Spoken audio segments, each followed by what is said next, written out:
मित्रों, आपका बहुत बहुत स्वागत है हमारे चैनल भज राधे पर।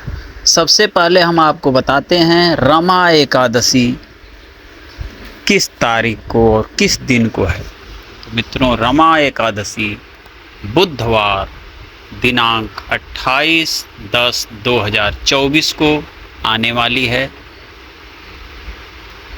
संवत 2081 कार्तिक मास कृष्ण पक्ष की एकादशी है रमा एकादशी। कार्तिक महीने के कृष्ण पक्ष में आने वाली एकादशी को रमा एकादशी कहा जाता है। ऐसी मान्यता है कि इस दिन भगवान कृष्ण की उपासना करने और व्रत रखने से मनवांछित कामना पूरी होती है। रमा एकादशी को रंभा एकादशी भी कहते हैं।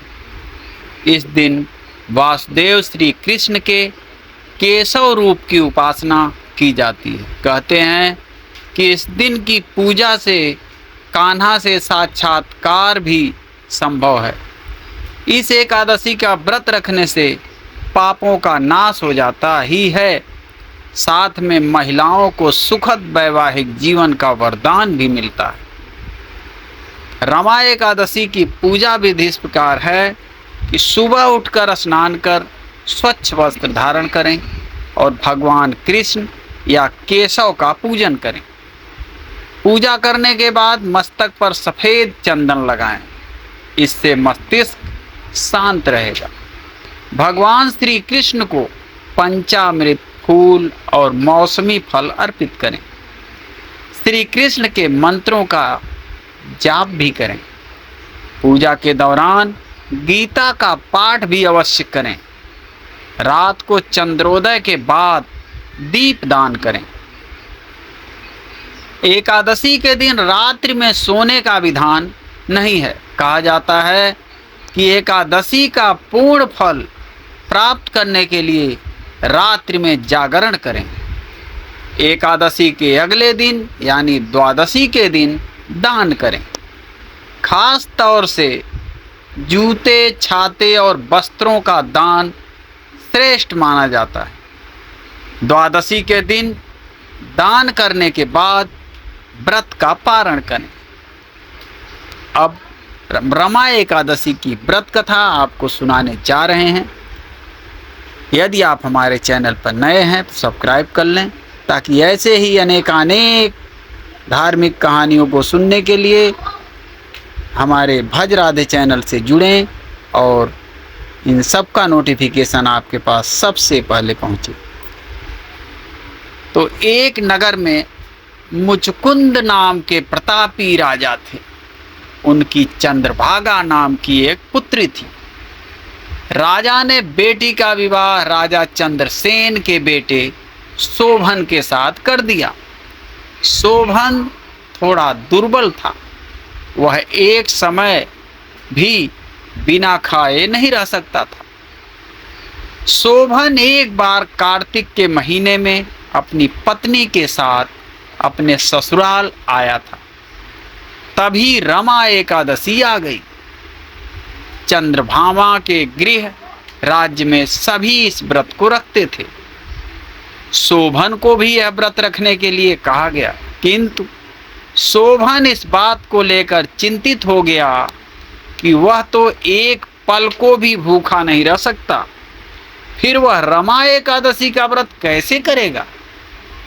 यह चिंता लेकर वह अपनी पत्नी के पास गया और कुछ उपाय निकलने को कहा।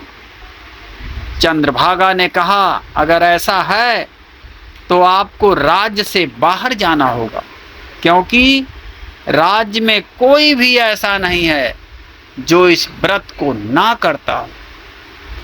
यहाँ तक कि जानवर भी अन्न ग्रहण नहीं करते। लेकिन शोभन ने यह उपाय मानने से इनकार कर दिया और उसने व्रत करने की ठान ली। अगले दिन सभी के साथ शोभन ने भी एकादशी का व्रत किया, लेकिन वह भूख और प्यास बर्दाश्त नहीं कर सका और प्राण त्याग दिया। चंद्रभागा सती होना चाहती थी, मगर उसके पिता ने यह आदेश दिया कि वह ऐसा ना करे और भगवान विष्णु की कृपा पर भरोसा रखे। चंद्रभागा अपने पिता की आज्ञा अनुसार सती नहीं हुई।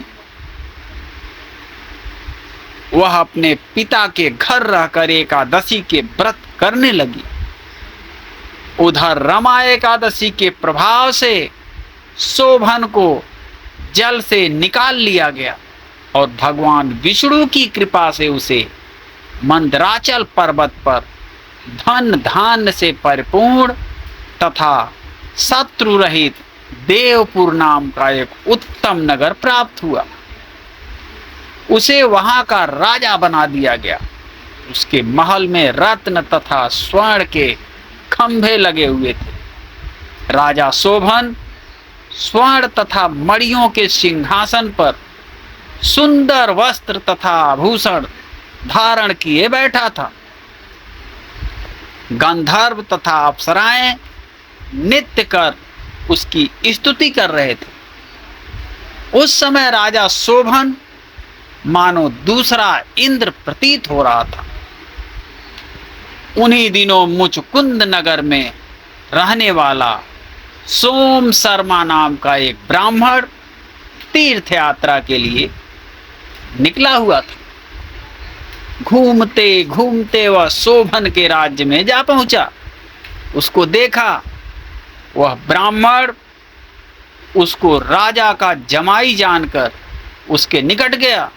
राजा शोभन ब्राह्मण को देख आसन से उठ खड़ा हुआ और अपने ससुर तथा पत्नी चंद्रभागा की कुशल क्षेम पूछने लगा।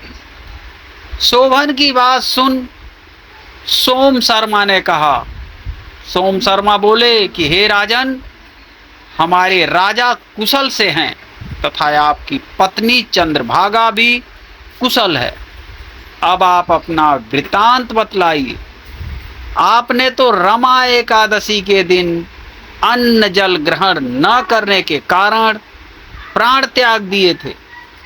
मुझे बड़ा विस्मय हो रहा है कि ऐसा विचित्र और सुंदर नगर, जिसको ना तो मैंने कभी सुना और ना कभी देखा है, आपको किस प्रकार प्राप्त हुआ। शोभन ने कहा, हे देव, यह सब कार्तिक मास के कृष्ण पक्ष की रमा एकादशी के व्रत का फल है। इसी से मुझे यह अनुपम नगर प्राप्त हुआ है, किंतु यह अस्थिर है। शोभन की बात सुन ब्राह्मण बोला। सोम शर्मा ने कहा, हे राजन, यह अस्थिर क्यों है और स्थिर किस प्रकार हो सकता है, सो आप मुझे समझाइए। ऐसी ही अनेक पोस्टों को एवं धार्मिक कथाओं को सुनने के लिए हमारे भज राधे चैनल को सब्सक्राइब करें और भगवत प्रेमी मित्रों को भी आमंत्रित करें। यदि इसे स्थिर करने के लिए मैं कुछ कर सका तो वह उपाय मैं अवश्य ही करूंगा। राजा शोभन ने कहा, हे ब्राह्मण देव, मैंने वह व्रत विवश होकर तथा श्रद्धा रहित किया था। उसके प्रभाव से मुझे यह अस्थिर नगर प्राप्त हुआ। परंतु यदि तुम इस वृत्तांत को राजा मुचकुंद की पुत्री चंद्रभागा से कहोगे तो वह इसको स्थिर बना सकती है। राजा शोभन की बात सुन ब्राह्मण अपने नगर को लौट आया और अब उसने चंद्रभागा से सारा वाक्य सुनाया। इस पर राजकन्या चंद्रभागा बोली। चंद्रभागा ने कहा कि हे ब्राह्मण देव, आप क्या वह सब दृश्य प्रत्यक्ष देख कर आए हैं या अपना स्वप्न कह रहे हैं? चंद्रभागा की बात सुन ब्राह्मण बोला।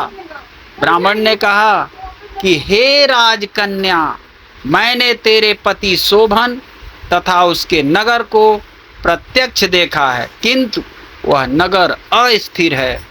तू कोई ऐसा उपाय कर जिससे कि वह स्थिर हो जाए। ब्राह्मण की बात सुन चंद्रभागा बोली, चंद्रभागा ने कहा कि हे ब्राह्मण देव, आप मुझे उस नगर में ले चलिए, मैं अपने पति को देखना चाहती हूँ। मैं अपने व्रत के प्रभाव से उस नगर को स्थिर बना दूंगी। चंद्रभागा के वचनों को सुनकर वह ब्राह्मण उसे मंदराचल पर्वत के पास वामदेव के आश्रम में ले गया। वामदेव ने उसकी कथा को सुनकर चंद्रभागा का मंत्रों से अभिषेक किया। चंद्रभागा मंत्रों तथा व्रत के प्रभाव से दिव्य देह धारण करके पति के पास चली गई।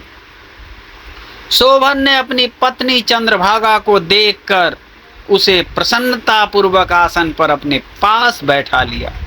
चंद्रभागा ने कहा कि हे स्वामी, अब आप मेरे पूर्ण को सुनिए। जब मैं अपने पिता के घर में 8 वर्ष की थी, तब ही से मैं विधिवत एकादशी का व्रत कर रही हूँ। उन्हीं व्रतों के प्रभाव से आपका यह नगर स्थिर हो जाएगा और सभी कर्मों से परिपूर्ण होकर प्रलय के अंत तक स्थिर रहेगा। चंद्रभागा दिव्य स्वरूप धारण करके तथा दिव्य वस्त्रालंकारों से सजकर अपने पति के साथ सुखपूर्वक रहने लगी। अब प्रेम से बोलिए जय जय श्री राधे।